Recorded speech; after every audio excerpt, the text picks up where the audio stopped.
much of the media have mocked the existence of unidentified flying objects, the U.S. Pentagon has been studying this subject for quite a long time, and apparently will soon release some of its findings, which remain classified.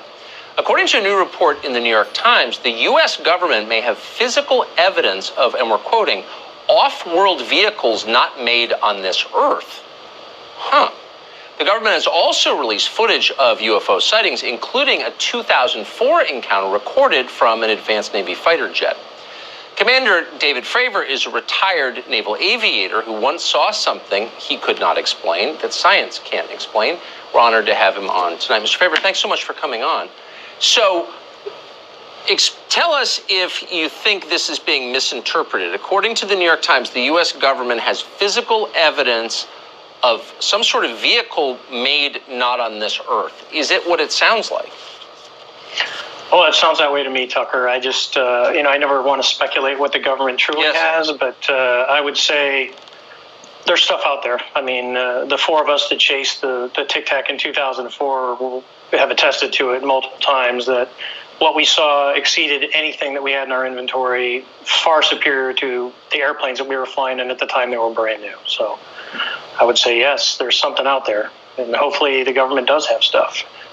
So when we spoke before about this, and you suggested that the object you saw that you chased, the Tic Tac, behaved in ways that challenged your understanding of aeronautics, of physics, and that you didn't think it was likely that that object belonged to a foreign military.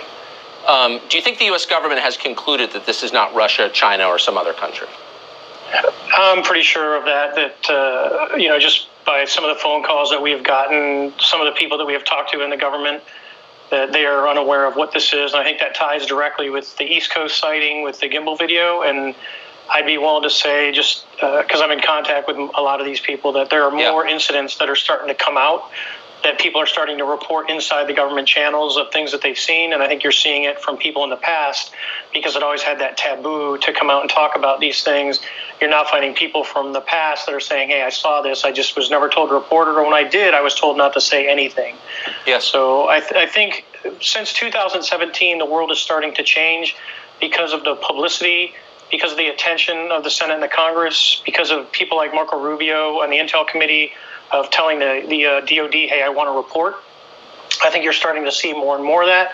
And I would say if the government does have stuff, and I don't know what they have, but if they do, I would think that, there's probably stuff. If you go, Roswell was 73 years ago. If something did happen, because there's a lot of speculation that there was something other than a weather balloon, where's all that at? Yeah. I mean, if just by odds, something would be here. So that raises the question, why all the secrecy? I mean, clearly the U.S. government has lied to the public for maybe 73 years. Why do you think?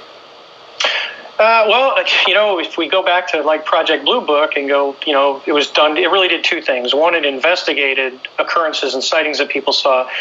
The other one was it primarily was sent out to debunk, to prove that it wasn't, or to make excuses of why it wasn't. I don't know why. I think some of it was trying to capture that technology, but if something lands in your front yard, there's no reason to deny that it existed, or or for the government to cover it up, because if it's not collected by some means that's going to question our national security or our offensive or defensive capabilities, then why would you hide it? That just baffles me. Just like our incident, why wasn't it thoroughly investigated at the time for something that literally could penetrate a battle group spaces, and they did nothing? I mean, there was nothing done until really about 2009.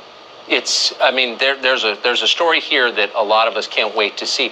Finally, do you feel vindicated? You could say that, but I never, most of the fellow aviators that know the group of us, we were never like chastised, or, you get ribbed, but it was never like you're crazy or anything like that. Right.